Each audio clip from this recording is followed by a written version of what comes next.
Concept की बात कर रहे हैं, समझना ध्यान से भी। प्रॉफिट एंड लॉस का हमने बेसिक भी बोला था कि भैया सबसे पहले तो क्या आता है, क्रय मूल्य, कॉस्ट प्राइस। कॉस्ट प्राइस को बढ़ाकर लिखा तो क्या आता है, अंकित मूल्य, एमआरपी नाम दिया था इसको हमने। और डिस्काउंट, अच्छा मैंने एक बात वो बोली थी कि अंकित मूल्य हमेशा क्रय मूल्य से ज्यादा होगा, कम तो पॉसिबल ही नहीं है। और जो डिस्काउंट देते हैं वो हमेशा किस पर देते हैं, और यहां से क्या आ जाएगा, विक्रय मूल्य। और विक्रय मूल्य के बाद हम क्या पता कर लेंगे, लाभ या हानि। मैंने ये बेसिक बात बोली थी भाई, पहले क्रय मूल्य आता है फिर विक्रय मूल्य आता है। कई बार क्वेश्चन में विक्रय मूल्य देकर क्रय मूल्य उल्टा पूछ लेता है, बेचने वाला देकर खरीदने वाला पूछ लेगा, कभी खरीदने वाला देकर बेचने वाला पूछ लेगा, कभी विक्रय मूल्य देकर अंकित मूल्य पूछ लेगा, कभी अंकित मूल्य देकर विक्रय मूल्य पूछ लेगा। तो हमारी जो बात हुई थी वो ये हुई थी कि जो भी डिस्काउंट देते हैं वो किस पर देते हैं, अंकित मूल्य। जैसे ये क्वेश्चन भी आपने किए थे, 5 खरीदो और 2 फ्री पाओ, पढ़ा था ऐसा कुछ अपन। तो मैंने आपको ये बोला था कि जो डिस्काउंट मिलेगा वो 5 पर नहीं मिलेगा, जितने आइटम आप घर ले गए उस पर मिलेगा। आप मुझे बताओ घर कितने ले गए और ऊपर कितने पैसे कम दिए, 2 के इंटू 100। हमेशा जो डिस्काउंट देते हैं वो किस पर देते हैं, अंकित मूल्य पर। ये सबसे इंपॉर्टेंट बात है। शायद 2-4 क्वेश्चन भी किए थे ऐसे अपन ने, ये दे। फिर उसके बाद हमने एक बेईमान दुकानदार वाला क्वेश्चन किया होगा, उसमें हमने बेसिक बातें करी थी कि 1 किलो की जगह अगर 800 ग्राम का उपयोग कर लेगा तो बोलो प्रॉफिट होगा कि लॉस होगा। भाई जहां 1 किलो वजन काम में लेना था वहां 800 ग्राम ही ले रहा है, बेच रहा है, तब तो कितने ग्राम का प्रॉफिट हो गया, 200 ग्राम।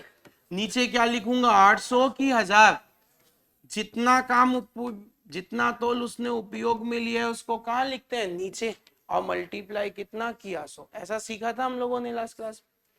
फिर उसके बाद हमने एलिगेशन के 2-4 टाइप के 2-3 अलग अलग क्वेश्चंस किए थे, ठीक है ना। अब और क्या क्वेश्चंस है, लिखो, देखो एक अगला टाइप लिखो। छोटे क्वेश्चन से स्टार्ट कर रहे हैं, बेसिक बातें, ज्यादा कोई डीप में बात करनी भी नहीं है, ज्यादा डिफिकल्ट क्वेश्चन आते नहीं है भाई। लिखिएगा, एक दुकानदार ने 5 रुपए में 6 की दर से पेंसिल खरीद कर 5 रुपए में 6 की दर से पेंसिल खरीद कर 6 रुपए में 5 की दर से बेच दी। 6 रुपए में 5 की दर से बेच दी। लाभ या हानि प्रतिशत की गणना कीजिए। 5 रुपए में 6 की दर से पेंसिल खरीद कर 6 रुपए में 5 की दर से बेच दी। लाभ या हानि प्रतिशत की गणना कीजिए। अब सिर्फ बोर्ड पर देखना, सुनना, समझना, बाद में लिखना भाई। अच्छा, ये दर का मीनिंग क्या होता है पहले तो ये समझते हैं ना। कितनी पेंसिल खरीदी ये नहीं पता हमें, बट रेट दे रहा कि जैसे गांव में नहीं, 10 रुपए प्रति दर्जन, 20 रुपए प्रति दर्जन, ऐसे वस्तुओं की संख्या दी हुई है कि इस रेट से खरीदी है, कितनी खरीदी है ये नहीं पता। तो जब भी बहुत सारी वस्तुओं का क्रय मूल्य दे दे तो आप सबसे पहले एक वस्तु का क्रय मूल्य या एक वस्तु का विक्रय मूल्य पता करो, अपने आप आपको आंसर मिलेगा। बोलो क्या लिखा हुआ है क्वेश्चन की पहली लाइन, बोलो। 6 की दर से, मतलब ऐसे बोल दूं कि 6 वस्तुओं का या 6 पेंसिलों का क्रय मूल्य कितना दे रखा है, 5। तो एक पेंसिल का, एक का मूल्य पता कर लिया, एक का मूल्य कितना हो गया, 5/6। एक पेंसिल के बाद जब भी ऐसा क्वेश्चन आ जाए, एक से ज्यादा की बात करें तो आप सीधे पहले एक के लिए काम कर लो। अच्छा, बेचा किस रेट में था बताओ, 6 वस्तुओं का विक्रय मूल्य दे रखा है 5 रुपए, 6 रुपए में 5, मतलब 5 वस्तुओं का विक्रय मूल्य है 6 रुपए। एक वस्तु का विक्रय मूल्य हो गया 6/5। अब मुझे विक्रय मूल्य मिल गया और क्रय मूल्य मिल गया, अब मुझे नहीं पता लाभ होगा कि हानि होगी, हमें डाउट में है अभी तक। तो हमें क्या करना चाहिए, विक्रय मूल्य माइनस क्रय मूल्य बटे में क्रय मूल्य गुणा 100। अगर प्लस में आंसर आ जाए तो लाभ हो जाएगा, अगर माइनस में आंसर आ जाए तो क्या हो जाएगी, हानि। बस इतना ध्यान में रखिए, पॉजिटिव है तो लाभ, नेगेटिव आंसर आएगा तो हानि। बट कैलकुलेशन बहुत लेंदी हो जाएगी, बट कैलकुलेशन को कैसे आसान किया जाए वो समझते हैं। क्या लाइन थी पहली बोलना, 5 रुपए में कितना खरीदा और बेचा किस रेट में था, 6 रुपए में 5। याद करो, आप परसेंटेज पढ़कर आए हैं। भिन्न खत्म करने के दो तरीके बताए थे, या तो क्रॉस मल्टीप्लाई कर दो, नहीं तो एक ऐसी संख्या से गुणा कर दो जिसमें 5 का और 6 का भाग चला जाए। याद है वो 2/3 1/4 हमने किया था। तो या तो एलसीएम से गुणा कर दो या फिर क्रॉस मल्टीप्लाई कर दो, जो आपको अच्छा लगे, आपके ऊपर डिपेंड है। क्रॉस किया, बोलो 5 5, बोलो 6 6। अब आप देखो, समझो, सिंपल सी बात, 25 में खरीदा है, 36 में बेचा है, बताओ लाभ हुआ कि हानि, कितने का लाभ। ये लाभ का पता कैसे लगा, कम में खरीदा ज्यादा में बेचा, बटे में 25 लिखूं कि 36 लिखूं, क्रय मूल्य, और प्रतिशत बोला तो 100। बोलो आंसर क्या आ गया, 44% का प्रॉफिट। आंसर क्या आ गया, 44% का लाभ। इसको सोल्व करें, देखो एलसीएम कितना आया बताओ, 5 का 30, 30 में 5 का भाग दिया 6 6 36, 30 में 6 का भाग दिया 5 5 25। ये 5/6 है तो भिन्न पलट जाती है ना, और इंटू कितना किया 100। भाई 10 रुपए में कितना खरीदा, 9, और 9 रुपए में कितना बेचा, 10। क्रॉस किया, 10 10 100, 9 9 99 तो नहीं लिख दिया था, कर दिया होगा ऐसा भी। 100 में खरीदा, 81 में बेचा, कितने का लॉस हुआ, 19। नीचे क्या आएगा, 100, और प्रतिशत बोला तो 100। अच्छा, लाभ होगा कि हानि होगी, कैसे पता लगा, भाई कम में, ज्यादा में खरीद कर कम में बेच रहा है तो लॉस ही होगा। बात क्लियर। अच्छा, जरूरी नहीं कि सेम डेटा ही आ जाए, डेटा अलग अलग हो तो भी यही कंसेप्ट। ऐसा नहीं है कि भाई ये 10/9 है तो ये 9/10 आ जाए। लिखो, देखो एक और क्वेश्चन। कुछ वस्तुएं, कुछ वस्तुएं 8 रुपए में 5 के हिसाब से खरीदी गई, 8 रुपए में 5 के हिसाब से खरीदी गई, और 3 रुपए में 10 के हिसाब से बेच दी।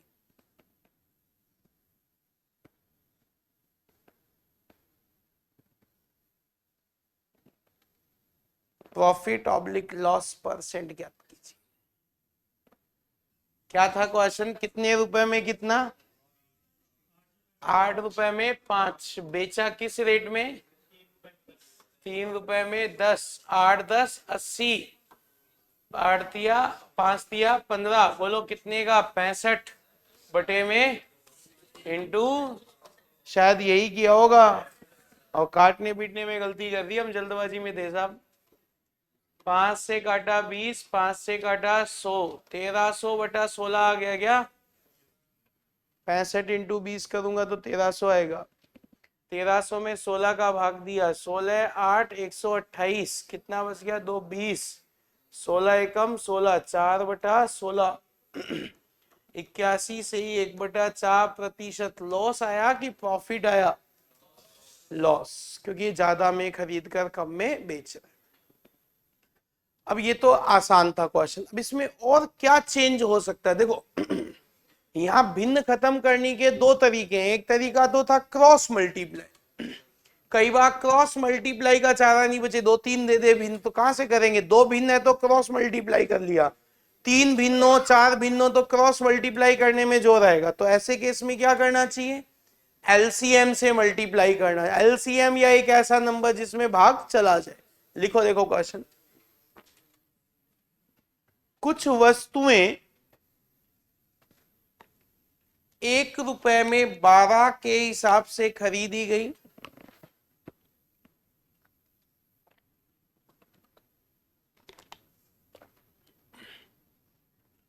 1 रुपए में 12 के हिसाब से खरीदी गई। उतनी ही वस्तुएं 1 रुपए में 8 के हिसाब से खरीदी गई। 1 रुपए में 8 के हिसाब से खरीदी गई। सभी वस्तुओं को